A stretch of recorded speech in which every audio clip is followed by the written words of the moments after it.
I'm Alice. About a year ago, Steve and I got married and purchased a newly built house. The house was in Steve's name, but we split the cost 50-50. We talked about having a couple of kids and decided to get a 3-bedroom house. One day. I actually don't want to have kids. Rachel says life will be easier without them. He told me so out of the blue. If she doesn't want kids, that's her problem. It has nothing to do with us. I think we should try for a baby. I know your parents want grandkids. I tried to persuade him to reconsider about having kids. But Rachel said. He hesitated.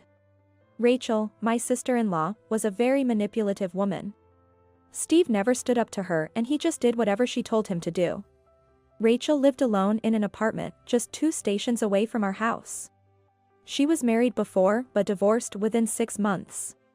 My parents-in-law lived in the country, so we only got to see them around Thanksgiving and Christmas. They were very worried about Rachel being alone. She is your only sister, so please look after her and help her out. They would often tell Steve. But there should be a limit to everything. According to Rachel, the location of our house was very convenient for her work. Right after we bought our house, she started coming over to stay frequently. This house is so nice, I love it. It's in Steve's name, which means it's mine too, right?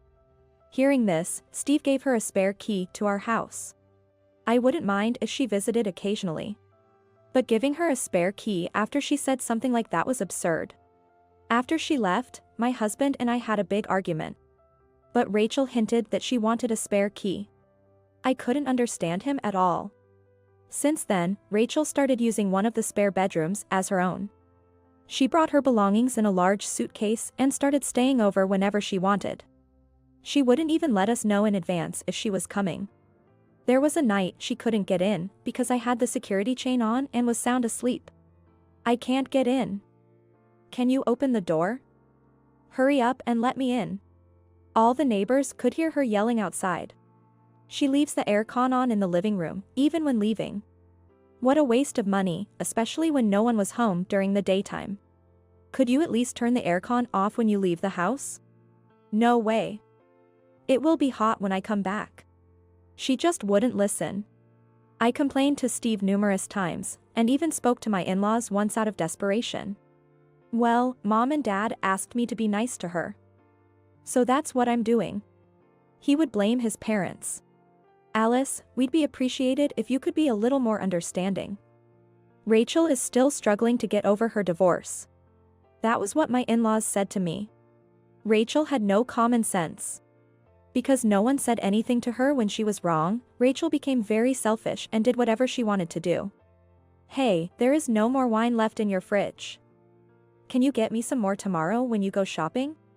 She loved alcohol. Beer, wine. Anything.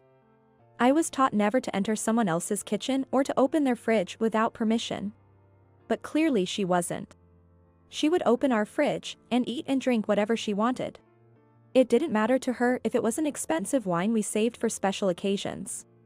Even writing my name on it wouldn't stop her from drinking it. She wouldn't even do the simple task. She wouldn't clean up the mess she made. Beer cans were left scattered around. She would take the food out of the fridge and never put them back. She wouldn't even do the dishes. Yet, she has the audacity to say, Alice, I prefer pale ale to lager.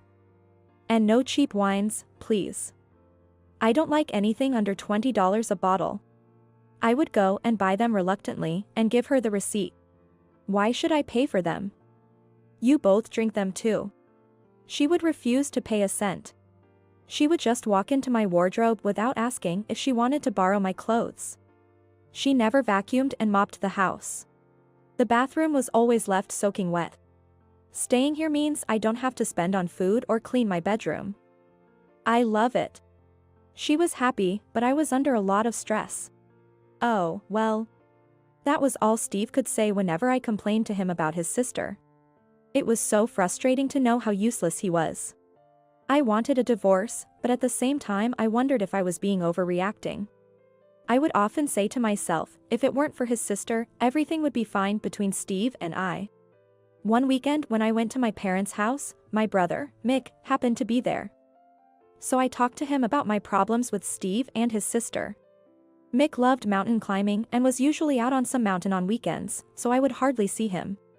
A man who can't protect his wife is no good. And remember, in the mountains, if you sense danger, you retreat immediately. That was his advice. But this is different. And you're not even married. Well, that is why I can see things from a different perspective, he said, encouraging me to divorce. I never imagined that would be our last conversation. He died in a snowy mountain soon after, while trying to rescue someone who was lost. Some days after his funeral, my parents said to me, "Alice, your brother left a note, saying that you were the sole beneficiary of his will. Maybe he knew you would need some money." Then they handed me a significant amount of money. It was a hastily written note that was found in his pocket when the rescuers retrieved his body from the mountain. It was possibly not legally binding, but my parents insisted. "Don't worry about us. We've already saved up for our retirement, so you should take it all." It turned out I was also the beneficiary of his life insurance. Neither my parents nor I had any complaints about that. After all, it wasn't much that I received from his life insurance. Due to the weather condition, the search for my brother took a while, and we had to hire some professional rescuers. We also reimbursed his mountaineering friends who volunteered to help. Live your life without regrets. That was also what Mick wrote on the note. He told me to run away at the first sign of danger. Yet, he didn't think of his own safety when helping others. I was proud of him, but was heartbroken over his death at the same time. I was still grieving over his loss. "Hey, your brother went missing in the mountain, didn't he? It must have cost your family a fortune to hire professional rescuers." "What a hassle," Rachel blurted out. I was appalled by her rudeness but replied, "But he had life insurance." I was determined to defend my brother's honor. "Oh really? That's good then. So, did you get any inheritance?" I just wanted to tell her to shut up. It was none of her business. "No. My parents did." "Oh come on. You must have gotten something." "I know it was a big insurance payout." She kept prying. Steve was playing a game on his phone, pretending not knowing what was being said. But I could tell he was listening to our conversation as his fingers stopped moving. I could never forget the day I received the call from my mother about Mick. I was frantic. "I can't stay here and do nothing. I am thinking to go to the actual place Mick went missing," I said to Steve. "But who's going to cook, clean, and do the laundry while you're gone? There's nothing you could do there anyway, you'll just be in the way." He objected. I thought to myself, like sister, like brother. They were concerned only about themselves. It was probably true that there wasn't much I could do. But what bothered me most was that Steve didn't even care how I felt. Losing a family member was a painful thing. I wished Steve had been kind and considerate towards my family and myself, just like he was towards his own sister. There's hardly anything left after paying the rescue team and after reimbursing Mick's friends. Really? That's dumb. They should have done it for free. I tried to laugh it off, not wanting to continue the conversation with her. Then she went on to say, "Probably this will be a good time for me to move in here. I've been thinking about permanently moving in with you guys." I couldn't believe what I was hearing. "Wait a minute. Why are you bringing this up all of a sudden? Say something to her." "Well, if she wants to do that, I'm okay with it." I couldn't understand why Steve was so submissive to his sister. Maybe, as a younger brother, it had become normal for him to be taken advantage of by his sister. But still, he should have stood up to his sister for me. "You must be feeling extremely lonely after losing your brother. We could have thrown a fancy party to cheer you up, if you had received inheritance." "Oh, didn't your brother leave you anything valuable?" "No." Her insensitivity was so astounding.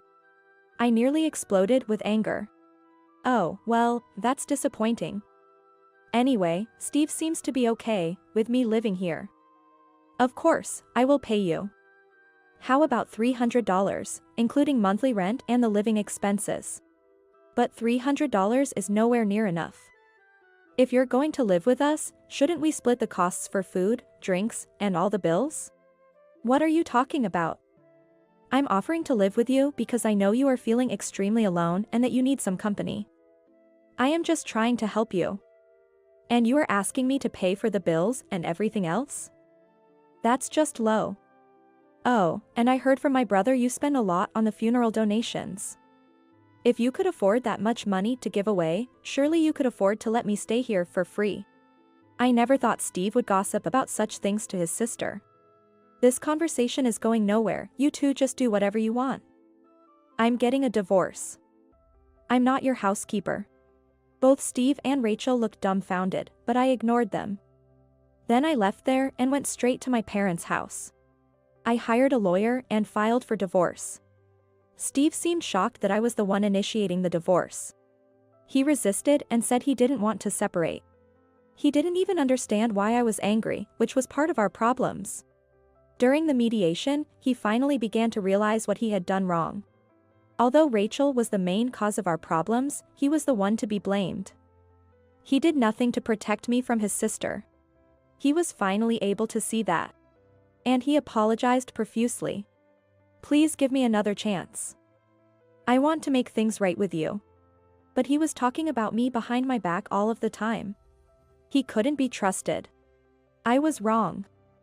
I'm sorry. When he saw that I wasn't going to change my mind, he finally agreed to the divorce. Around this time, he was transferred to a different city, so he sold our house. He paid me back my share of the house purchase. As for Rachel, with nowhere else to stay, she returned to her apartment. I heard she got severe food poisoning from eating some old food, sitting in her fridge for a very long time, and was hospitalized. Everything that is happening to me right now is your fault. She accused me over the phone, so I just blocked her number. Later, I heard rumors that she was going to various singles events. Known as a troublemaker, she wasn't getting any attention from anybody. Years later, I remarried. My new husband was a very close friend of my brother's and had helped searching him in the mountain. He always cared for my parents and myself even after my brother was gone, and would often visit us, just to see if we were doing okay. My brother is no longer with us, and I miss him terribly. But there are many people who still remembers him. I'm sorry I couldn't make it to Mick's funeral. Even to this day, people say that to us if we see them around. I'm glad that my brother was loved by so many people. I really wish he were still alive. So I could tell him. Thank you, Mick.